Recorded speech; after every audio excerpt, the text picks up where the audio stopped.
Hello বন্ধুরা, আশা করি আপনারা সবাই ভালো আছেন, সুস্থ আছেন। তো আজকে আপনাদের জন্য আবারও একটি আকর্ষণীয় ভিডিও নিয়ে উপস্থিত হলাম। তো বন্ধুরা, ভিডিওটি টানাটানি না করে শুরু থেকে শেষ অবধি মনোযোগ সহকারে দেখতে থাকুন। আর আমার চ্যানেলে যদি কেউ নতুন হয়ে থাকেন, চ্যানেলটিকে সাবস্ক্রাইব করে পাশে থাকা বেল আইকনটি অল করে দেবেন, যাতে এরকম নতুন নতুন ভিডিও পেতে আপনাদের সুবিধা হয়।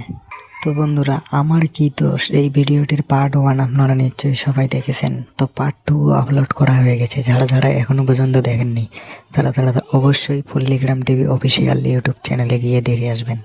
যারা যারা দেখেছেন তাদেরকে জানাই অসংখ্য ধন্যবাদ। আর হ্যাঁ বন্ধুরা, ভিডিওটি টানাটানি করবেন না, শুরু থেকে শেষ অবধি দেখবেন। আর ভিডিওটিতে একটি লাইক ও কমেন্ট করতে ভুলবেন না। তো বন্ধুরা, আমার কি দোষ ভিডিওটির 2 নম্বর পার্টও আপনারা নিশ্চয়ই দেখেছেন। তো এখন মনে মনে ভাবতেছেন যে এই ভিডিওটির 3 নম্বর পার্ট আসলে খুব ভালো হয়। তো বন্ধুরা, তাই নিয়ে আজকের ভিডিওটা বানানো। এটার 3 নম্বর পার্ট আর আসবে না, এটা 2 নম্বর পার্টেই সম্পূর্ণ শেষ করে দেওয়া হয়েছে। এর পরবর্তীতে নতুন কোনো ভিডিও দেখতে পারবেন পল্লীগ্রাম টিভি ইউটিউব চ্যানেলে।